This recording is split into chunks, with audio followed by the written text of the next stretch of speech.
Assalamualaikum warahmatullahi wabarakatuh. Assalamualaikum warahmatullahi wabarakatuh. Ini berkenaan dengan kisah orang yang kehilangan emas tadi, Ustadz.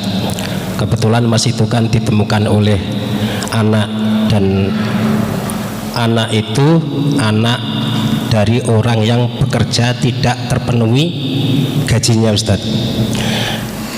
Ini berkenaan dengan hak adami, Ustadz. Seandainya yang kehilangan emas ini sudah mengikhlaskan, apakah hak tersebut sudah terpenuhi?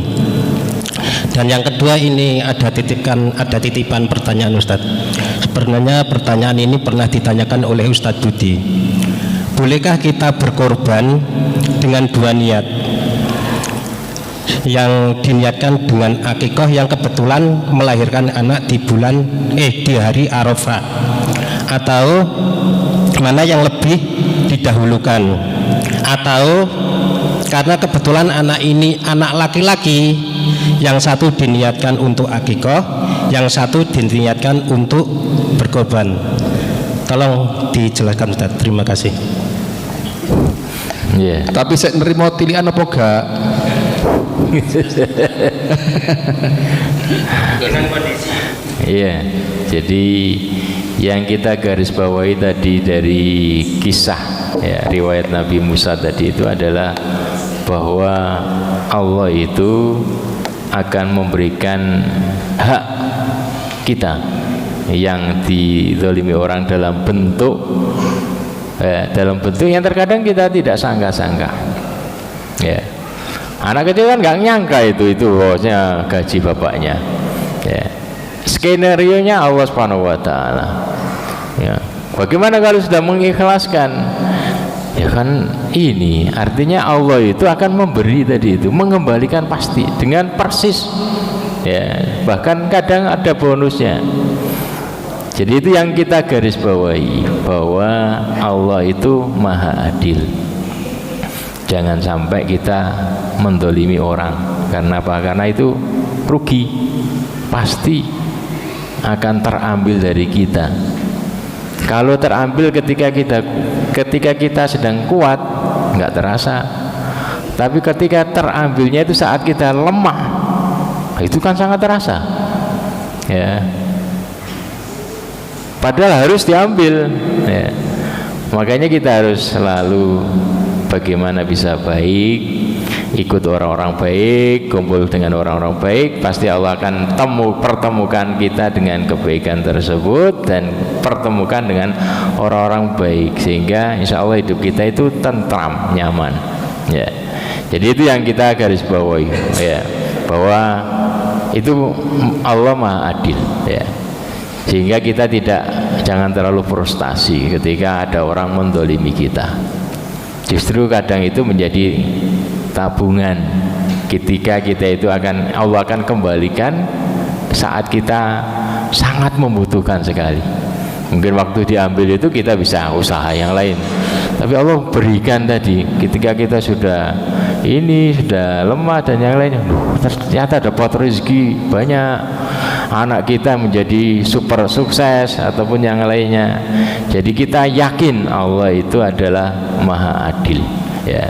Cuman kita nggak tahu kapan Allah akan mengembalikan, dan pasti Allah akan memberikan hak pada yang punya haknya.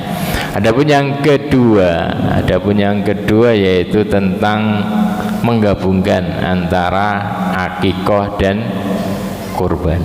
Ya, menggabungkan antara akikah dan kurban. Waktu hari Arafah ternyata anaknya lahir, ya. Jadi kurban itu jadi ada yang memperbolehkan, ada yang tadi nggak memperbolehkan karena beda objek, beda tujuan. Karena kalau kurban itu untuk kita, kalau akikah tujuannya kan fokus kepada anak ini tuh. Ya. Kalau pengen gampang, ya sudah ikut pendapat yang memperbolehkan gabungkan. Tapi kalau pengen mendapatkan keutamaan lebih, ya tadi disendirikan saja, karena beda objeknya, tujuannya. Karena kalau mampu kalau mampu sendirikan saja. Ya, kurban, waktunya kurban, waktunya ngakikoi anak ya ngakikoi. Ya, kalau nggak mampu beli yang jantan ya yang betina, kan mudah, ringan. Ya. Jadi ambil mudahnya tadi, lihat kondisi kita, ya, lihat kondisinya. Kalau bisa, kalau saya lebih cenderung kepada tadi disendirikan, ya, kurban ya kurban, akikoh ya akikoh. Insya Allah keutamanya jauh lebih besar. Ya, kita akan mendapatkan syafaat dari anak yang kita akikoi, kita akan mendapatkan pahala besar dari hewan yang kita korbankan. Ya. Mungkin kalau pas-pasan ekonominya Ustaz, yang didahulukan yang akikohnya apa yang kurbannya Ustaz? Kan waktunya sendiri-sendiri.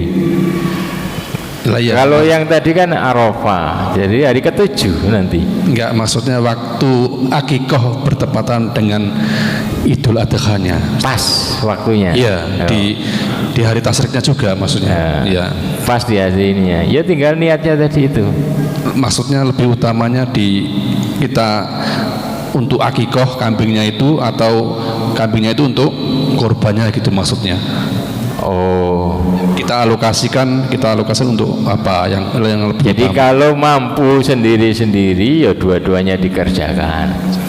Kalau nggak mampu ya didahulukan akikoh. Karena akikoh itu kullu gulamin murtahanun bi akikoti. Setiap anak itu murtahan dengan akikohnya, tergadaikan dengan akikohnya.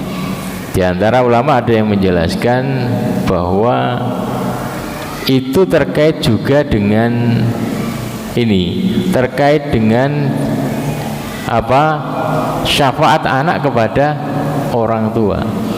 Jadi ketika dia itu diakikoi kemudian meninggal, dia berhak mendapatkan syafaat dari anak tersebut. Ini kan banyak pendapat tafsiran. Di antara ada yang mengatakan seperti itu, agar kita mendapatkan syafaat dari ini anak, maka itu yang didahulukan karena lebih kuat dan berpengaruh pada anak tadi itu.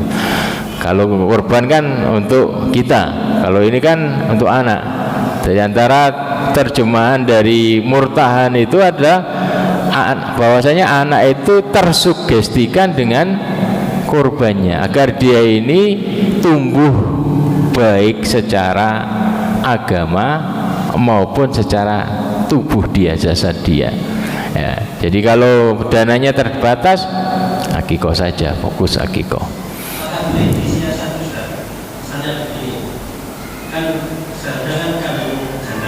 Ya.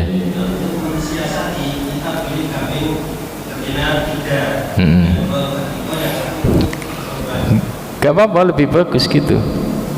Ya. Kan Rasulullah katakan seperti yang kita katakan kemarin, kita jelaskan kemarin hadisnya. Jadi tidak masalah apakah itu jantan atau betina, ya, yang penting diakikoi. Tapi afdolnya kan jantan. Ketika dana terbatas, diusahakan tetap diakikoi, yaitu dengan betina ya tadi itu. Jadi kalau dananya cukup, ya, maka tadi, ya, makanya ini hikmah dari hidup hemat, ya, sehingga ada yang disisihkan untuk ini, disisihkan untuk ini. Tapi kalau hari-hari dihabiskan saja untuk jajan, ya nggak bisa akikoh, nggak bisa korban. Padahal hari-hari ya rokoknya jebul, makanya jajan terus. Ya, jadi Rasulullah menginginkan agar kita ini punya prinsip tadi, al-yadul ulya khairun minal yadis sufla, agar kita ini menjadi pribadi yang bisa memberi, dan kuncinya adalah kita bisa menyisakan penghasilan kita, jangan dihabiskan. Artinya ngatur, ya. Kalau tiap hari makan daging itu, ya, penghasilan kita nggak cukup untuk tiap hari makan daging, ya seminggu sekali atau seminggu 2 kali. Pokoknya kita yang lebih tahu lah ya gimana caranya ngatur dengan tujuan yang baik tadi agar menjadi al-yadul ulya.